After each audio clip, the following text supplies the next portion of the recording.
الحمد لله وكفى والصلاة والسلام على عباده الذين اصطفى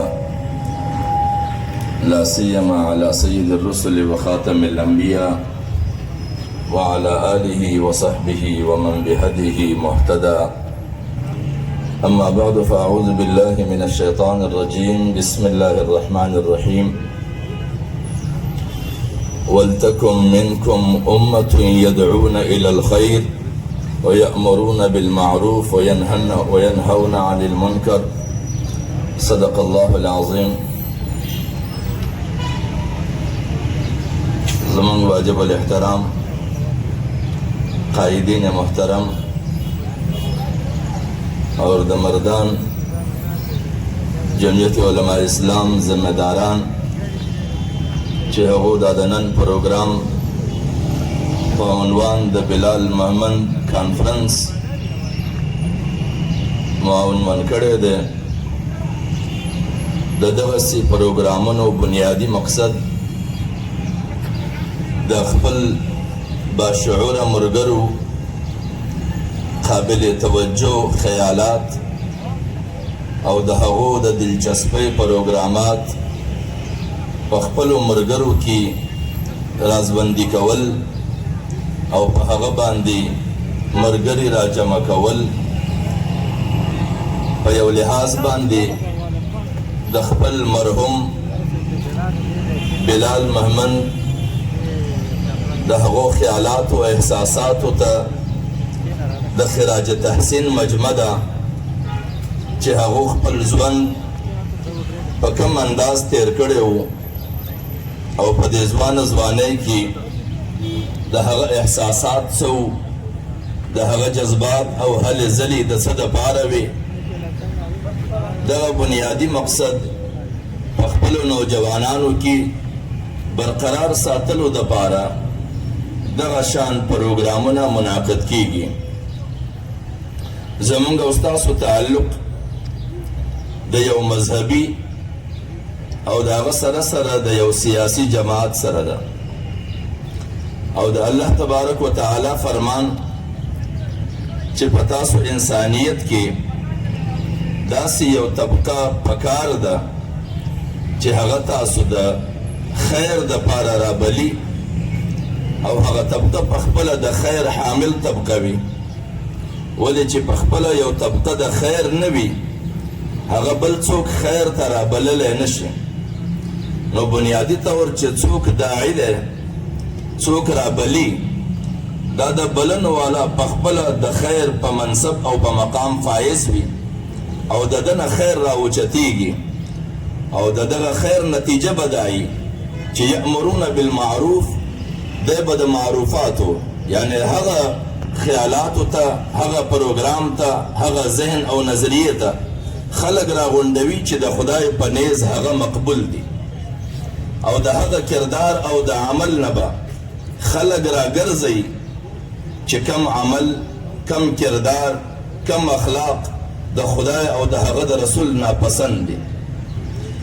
نو چونکې چې کله الله رب العزت په انسانیت کې د دغه اصلاحي عمل د آغاز دپاره حضرت آدم علیه السلام پیدا کړ نو شیطان هم موجود و او د شیطان غرض دا و چې زه چونکې د فرشتو استاذ یم نو که کله هم د الله د جانب نه یو انعام کیږي نو د هغه اولین حقدار به زه یم. هغه ځان له یو معیار جوړ کړی و لیکن د الله رب العزت په نیز معیار کم شی و هغه معیار په حضرت آدم علیه السلام کې او الله رب العزت چې کله آدم علیه السلام منتخب کو نو شیطان په هغه ورځ وایي ورته چې لأقعدن لهم صراطک المستقیم، زه به په هغه سیخه لار کښېنمه چې ستا خواته څوک راځي د هغه لارې په بنیاد به ګمراه کوم. نو صراط مستقیم خو هغه ته معلوم چې د الله خواته کومه لار راځي. نو چونکې دغه طبقې به دواړه جانب وجود لري چې خلک برابري دعوه به یې نیک کوي پروګرام به یې نیک وي لیکن کردار به یې نیک نه وي عمل به یې نیک نه وي دعوی به درست وي، عمل به د دعوو مطابق نه وي، مخالف به وي، نو الله رب العزت دا دواړه کردار پیش کړل. یو جانب د انبیاو کردار، بل جانب د شیطان او د شیطان د معاونینو کردار. دا دواړه رالو او په هر زمانه کې د انسانیت د اصلاح دپاره الله رب العزت مصلحین پیدا کړي دي. نو لہذا هغه عمل چې حضرت آدم علیه السلام نه شروع شو د نبوت په ترتیب باندې او په حضور نبی اکرم صلی الله علیه وسلم باندې د نبوت د سلسلې هغه اختتام وشو او تمام هغه طبقه چې د هغو تعلق د انبیاء کرامو سره راغلی دی او مسلسل د انبیاء کرامو پیروي یې کړې ده، دا د الله رب العزت مقربین دي. او هغه طبقه چې هغو د انبیاء کرام مد مقابل د شیطان اطاعت او پیروي کړې ده، هغه د الله رب العزت سرکش او باغیان دي. او بیا الله رب العزت فرمایي وَكَذَلِكَ جَعَلْنَا لِكُلِّ نَبِيٍّ عَدُوًّا شَيَاطِينَ الْإِنسِ وَالْجِنِّ. دا شیطان صرف هغه نه دی چې مونږ یې وینو نه، بلکې شیطان په دوه قسمه دی، جنی شیطان هم شته او انسی شیطان هم شته. جنی شیطان هغه دی چې مونږ له وسوسې پیدا کوي، مونږ په مختلفو خیالاتو کې مبتلا کوي. او انسی شیاطین هغه دي چې هغه باقاعده د شیطان د پروګرام دپاره په انساني معاشره کې د نماینده کردار ادا کوي. او چې کله د انساني معاشره کې د نماینده کردار ادا کوي، دغه شیطان معاون دا یو سوشلیست سړی نشي کېدلی، دا یو نیشنلیست سړی نشي کېدلی، دا یو سیکولر سړی نشي کېدلی، دا د یو بلې بېدینې طبقې سره تعلق ساتلو والا سړی نشي کېدلی. ولې چې د شیطان هغه قسم چې دی وایي چې په سیخه لار به کینم او انسانیت به ګمراه کوم، نو د هغې سیخې لار ادراک و هغې طبقې ته شته چې هغه قرآن او حدیث دواړه پیژني. او بیا دا د ده ضمیر دی چې دی دغه قرآن او حدیث د انسانیت د خیر او د بهترۍ دپاره استعمالوي، او که دی دغه قرآن او حدیث د انسانیت د هلاکت او د تباهۍ دپاره استعمالوي. نو لذکه د انبیاء کرام نه وروسته دغه سلسله د صحابه کرامو ته پاته شو، او د صحابه کرامو نه وروسته علماء کرامو ته. او بیا مونږ چې په کومه لاره او په عمل روان یو، دا مونږ ته زمونږ د اکابرو نه راپاته ده. او د خطو د تقسیم په بنیاد په دې پاکستان کې د جمعیت علماء اسلام په نوم د دې جماعت بنیاد ایښودل شوی دی. او د هغه بنیادي مقصد دغه و چې د انسانیت بلنه و دغسې لارې ته چې په هغه لاره کې د انسانیت خیر وي، انسانیت د خپلې زندګۍ حدود او قیود وپېژني، یو انسان د خپلو ضرورتو د تکمیل دپاره د بل انسان حدودو ته تجاوز ونه کړي، او د انسانانو تعداد او اکثریت د ځان د مفاداتو دپاره استعمال نه کړي. او یو زمانه دغه عمل جاري و، او د هغه عمل په اجرا کې لازماً داسې خلک راځي چې منافقین هم وي او صالحین هم وي. او د منافقینو په باره کې قرآن مجید فرمایي په سورة المنافقون کې چې وَإِذَا رَأَيْتَهُمْ تُعْجِبُكَ أَجْسَامُهُم، چې کله تاسو دوی ووینئ نو دوی هغه ظاهري حلیې وضع قطع او ساخت به تاسو په حیرت کې واچوي. ولې چې کله دا د قایدیانیانو مسله وه، نو هلته چې کله قایدیاني خلیفه پیش شو، نو د هغې زمانې چې کوم عام ممبرانو هغه وویل چې یاره دا خوبصورتې چهرې او دا وضع قطع او دغه انداز دا هم ګمراه کېدلی شي. نو الله رب العزت فرمایي وایي دا اشر کېدلی شي چې کله تاسو ته یې ووینئ نو د هغو حلیې او وضع قطع تاسو په تعجب کې واچوي چې دا څنګه خوبصورت خلک. وان یقولوا تسمع لقولهم، او چې کله خبره شروع کړي نو ستاسو به طبیعت غواړي چې اورېدلی مې دا خبره، کأنهم خشب مسنده، لیکن کردار د هغو داسې چې د دې نه زیات د هغو یو حیثیت نشته لکه یو بېجانه لرګی چې دیوال ته ودرئ او چې د کومې څنډه نه لاس ور دی به غورځېږي. دا به د هغو اصل کردار وي.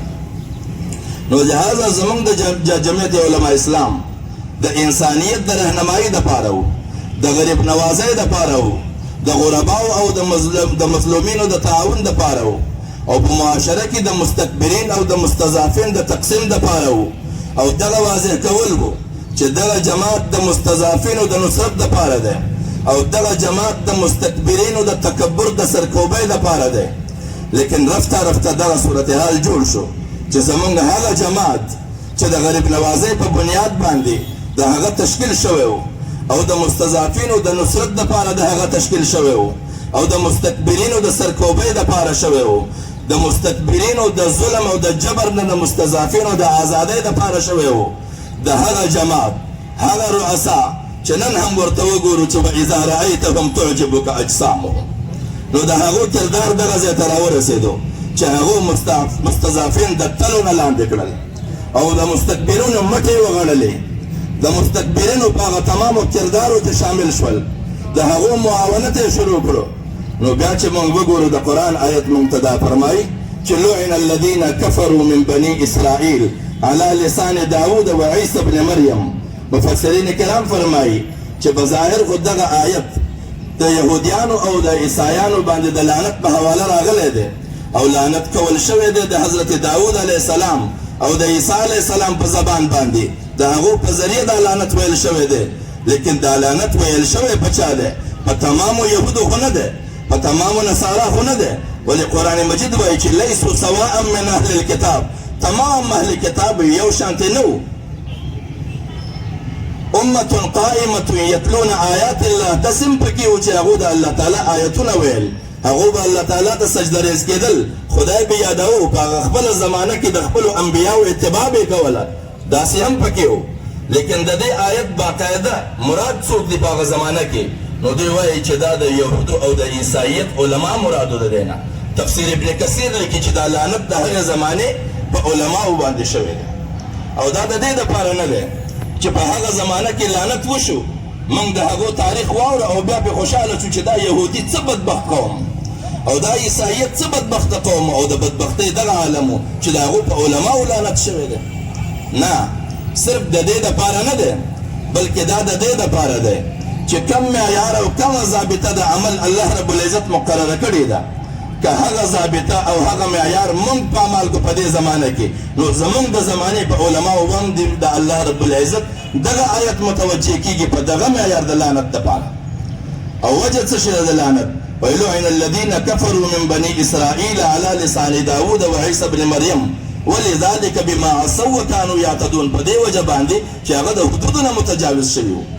او حدود څه شي دي؟ کانو، د دوی ذمهداري دا وه لا یتناهون عن منکر فعلوه، د هغه شیزونو نه خلک نه راګرځول چې په کومو کې خلک مبتلا وو.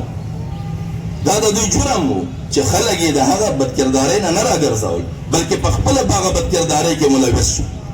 او ولې چې عمومي ذهنیت د خلکو د جذباتیت دی، عمومي ذهنیت د خلکو د ذهني تفریح دی. او عام طور موږ اورو په جلسو کې وایي په چغو ووایه، لږ نور په زوره نارې ولګوه چې د فلاني ځای دیوالونه وخوځېږي، د واشنګټن دیوالونه وخوځېږي. یاره د دې زموږ د سنګو دیوالونه نه خوځېږي، هغه به څه وخوځېږي؟ او دغه غیر سنجیدګي ده، دا عدم سنجیدګي ده. او امت مسلمه الله رب العزت سنجیده مخلوق پیدا کړی دی. وایي الذین یستمعون القول فیتبعون احسنه.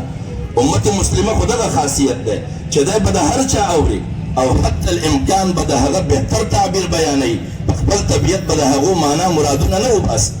او که په خپل طبیعت معنا مرادونه وباسي، نو یو مفسر لیکلی دی چې دغه طبیعت چې د یو چا د خبرې په خپل مراد باندې معنا اخیستل، دا د طبقه آزري شیوه ده. آزر به مونږ پېژنو چې څوک یې د ابراهیم علیه السلام پلار ګڼي، څوک یې تره ګڼي، څوک یې هسې مشر ګڼي. نو د آزر پیشه دا وه چې هغه به د معاشرې دپاره په خپله خدایان جوړول او بیا به یې چاته ورکړو چې دا په دې کنده واخله او ګرځوی په اوږه باندې او خلکو ته د دې تقدیس بیانوه چې دا ډېر قابل احترام دی او دا ډېر د برکاتو حامل بت دی. نو په دې زمانه کې هم یعنې زموږ مخصوص طبقې باز په معذرت سره زمونږ په علما طبقه کې دا شی موجود دی چې دی به خلکو ته ښیي چې دا ډېر ښه دی، ولې دا زما تراشلی بت دی، او هغه پلانی چې کوم دی دا سوچ کافر دی، ولې چې هغه زما تراشلی نه دی. او آزر هم دغه کردار ادا کوو چې په خپل لاس به خلکو ته بتان جوړول، بیا به ویل چې دا ډېر مقدس خدای دی. او دوم د طبقه آزری دا ذمہداری ده چې هغه د تعویل بالباطل ماهر ده. تعویل بالباطل دا شی ده چې یو سړی سمه خبره وکړي او دی په خپل طبیعت د هغه نه غلط معنا وباسي او په خلکو کې د هغه تشهیر کوي. درېیمه خاصه د هغه دا وه چې د هغه تسمیه بالباطل ذمہداري وه، خلکو له غلط نوم ورکول. قرآن مجید کې الله رب العزت فرمایي ادعوهم لآبائهم هو اقسط عند الله. په هغه نومونو باندې خلک یادوي چې مور او پلار ورباندې ایښي دي، لیکن چې دا د ځان نه بچا باندې نوم کېدی، څوک یهودي جوړوي، څوک قایدیاني جوړوي، څوک عیسایي جوړوي، نو دغه نوم په یو چا باندې په خپل طرف نه غورځول دا هم د طبقه آزري شیوه ده، دا د علماو شیوه نه ده. او زمونږ په دې خطه کې چې شعور نه وي نو زمونږ زمانې راتېرې شوې، تحریکونه زمونږ وو، منډې پکې مونږ وهلې، قربانیان یې مونږ ورکولې، نتیجې یې پرېدې یوړې. او چې وګورو زمونږ په دې زمانو کې داسې تحریکونه وچلېدل چې زمونږ په دې خطه کې دننه د ختم نبوت په تحریک په نامه باندې اول تحریک په 1952 کې چلېدلی او په 1952 کې چې دا تحریک کله وچلېده د دغه تحریک بیا وروسته